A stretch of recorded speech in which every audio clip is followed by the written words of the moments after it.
Battle World Continent 3 is here, and I think it's arrived to mixed reviews. We have individuals that like the current difficulty. It seems a bit easy, but some people like that. They want to be able to sim through, get through things quickly.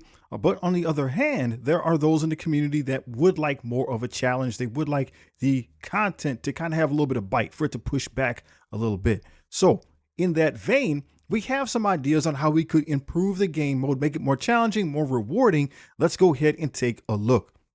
So here we are on the Battle World screen, and we'll just start here with the difficulty. There is an inherent difficulty selector, and we see now my alliance is going up to 8. We started out at 6. That's what we did the previous content on, and for a person like myself, I generally have characters at gear tier 19, gear tier 20, level 105, and we were able to bulldoze our way through the content. There wasn't really much of a challenge there, even though that was the recommended difficulty, and that's fine. That's fine. The indication there is if we follow the recommended difficulty, we'll be able to do the content relatively easy. But again, we do have individuals that would like to go a little bit harder, that want some challenge. So our alliance looks like they're going to be bumping that difficulty up. And we have heard reports that even on maximum difficulty, difficulty 9, that people are still able to do most of the content on auto with a roster that looks similar to mine. So what could we do to change this? Well, what if the difficulties went up higher, like a lot higher? So what if we went up to difficulty 20? What would be the purpose in doing that? We'll just take a quick look over here to the power leaderboard. So this is the strongest people in Marvel Strike Force at the moment. We see Johnny there. Thank you, Johnny, for the orbs. We see Johnny's at the top of the list. And we have these other individuals, also very strong players in this game. In fact, we'll just take a little bit of a look through perhaps the top 10 here. There's Stocky. That's a name that some of us have seen before. Jedi John, right? So there's a lot going on. The reason why I'm bringing this up is because I'm quite confident that these players also would like to have challenge. They would like the content to be able to push back, for them to be able to have something to engage in as well, even though they can't physically progress their rosters perhaps anymore. Maybe their rosters are completely maxed out. So what could be done? So we saw that difficulty selector go up to 9. The suggestion is, what if it can go up to, let's say, 20?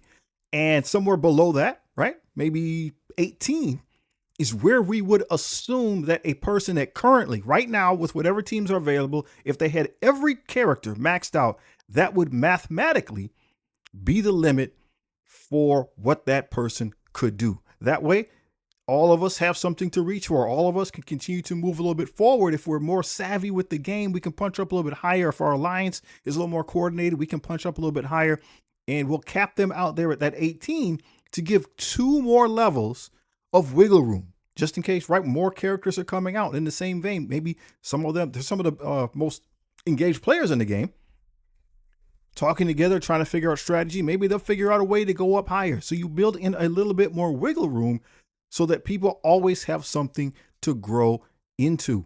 In addition, let's look at Battle World itself. Here we are still in Zone 1. A couple more, not much time left. Zone 2 is on its way. But the way things work is we progress from the left side of the board to the right side of the board, and things should kind of increase in difficulty to some degree. So we started with the standard missions that we have there on the left. Maybe we kind of leave those the same. We'll leave those kind of as people adjust the normal difficulty of the overall battle world, that portion adjusts with that. If it is kind of more on the simmable side, maybe that's okay. I'd like to hear your thoughts on the matter, but maybe that's okay, because the whole point of doing those is to unlock the mini boss node. And we want the mini boss node, I think, to be a little bit challenging, but we need people to be able to do it, because that's how you unlock the elite missions. So calibrating the difficulty of Battle World to what a person's roster actually can do, a little bit of pushback. If they want to go a little bit lower, you know, maybe we should allow that too. Kind of like as we see with raids.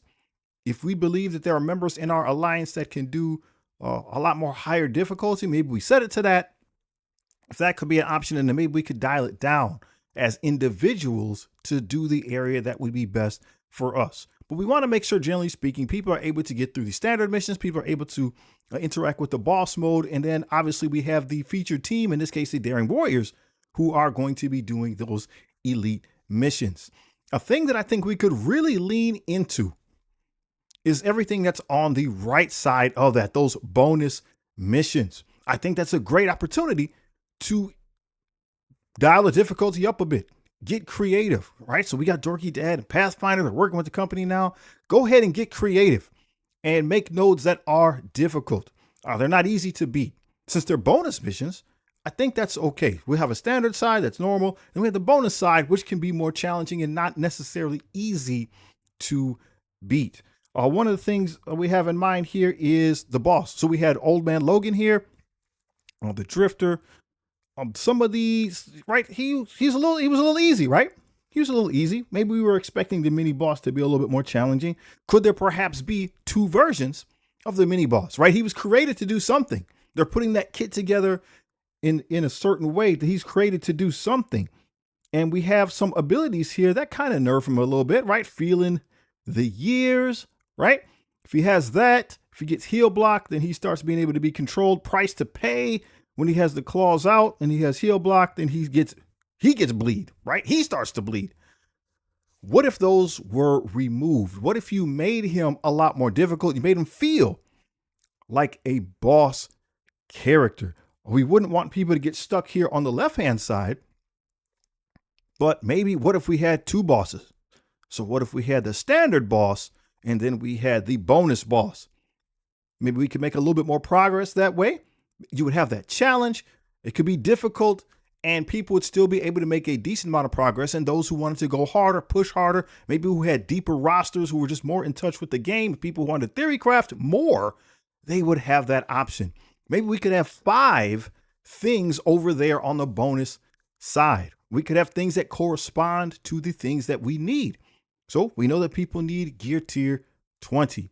We know that people need gear tier 21. Maybe we could introduce something, be challenging on that side of the board that would offer both of those things. So that's 2 nodes. We know we have purple ISO in the form of 4s and 5s. And then maybe if training materials are something that's being lacking in the community as a whole, maybe we throw another node in for that and just really dive into things, right? People have talked about, time attack. For lack of a better word, I want to say zombie mode. I don't like that. I don't like that term, but just, a continuous wave of characters that continue to get stronger and stronger. Maybe like there was an Ultron I think we had in an earlier version of Battle World, just somebody that just continues to give us more guys and more guys. It gets difficult, and at some point you tap out, right? At some point you're just physically not strong enough to do it, and you get rewarded based on how many enemies or how many waves you were able to clear. I remember in the original Battle World, one of those bonus nodes that had a 30-minute timer. It had a 30-minute. I'm not saying that you had to play for 30 minutes, but that an option of something that's a little bit more beefy, a little bit more robust. I think that's something that there are many in the community that they would enjoy that. Usually in the competitive circuit, right? You see, I got my game down here that Marvel Champions. So games like that, we typically sometimes refer to things as mean teams, right? People create these teams. They're just ridiculously hard. They're just there to be annoying. Go ahead and create some mean teams and put them over here on the right side of the board, granting people resources that they want and need and are willing to work for. As a point of clarification, just because we're on the subject, some people are wondering, hey, how do I unlock this mission? Well, you see, it's unlocked 1 of 4. It doesn't have anything to do with your alliance. It has to do with collecting those tokens. And those tokens we collect on an individual basis. So as Battle World continues to respawn, can't think of the right word, not right, multiple runs of Battle World will give us multiple of those tokens, and then more of these things will unlock. So we'll be unlocking some more as the days go on, right? The next couple of days, we'll all have little things like that. Something will unlock on the first run through, something that'll be unlocked on the second run through, and so on and so forth. And since we're going to be having multiple runs, it is also an opportunity to maybe switch up some of those nodes. Maybe you have like an A and a B side, so to speak. Yeah, maybe you have like an A and a B side, so to speak. So kind of an odd and even. So it lets us kind of think, right? It kind of makes it so you have to think a little bit. Maybe we don't remember what happened the last time it showed up, but now we have this new thing. We kind of got to go back and forth. We'll have had new teams over the course of that much time, right? We'll have had new teams. So new strategies can be implemented, and it will keep the content fresher, newer, and allow people to continue to move forward and make progress. One thing is for sure, we'll be counting down today's to see what this interaction, this fight with the Maestro is all about. And maybe we'll have some ideas then. This is something I'm looking forward to, how to fight this new boss. The mechanics seem interesting. We'll see what it has in store. Now, those are the ideas that I had. I know there's a lot more in the community. I'd like to hear what you think. I'd like to hear, do you think that it needs improvement? If so, how? Do you think it's already good where it's at? Why do you feel that way?